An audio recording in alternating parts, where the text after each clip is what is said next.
Rosa rossa di Antonino Lonce, recita Gennaro Sanzoni.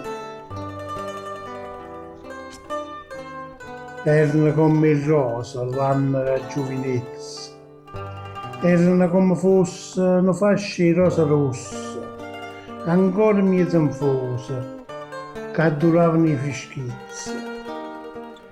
Passai come a quando a una certa ora il sole tramonta e tutto il fuoco si perde a poco e il cielo va pigliando a tenda del viola.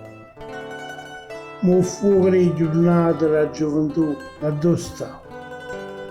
Una volta che tramonta non sponda più, o si spunta o ritorna pellata. I giovani, si sa, ma non perché è passata l'anno della gioventù, che erano come fosse una fascia di rosa rossa, che quando sono seccate non fanno a dure più.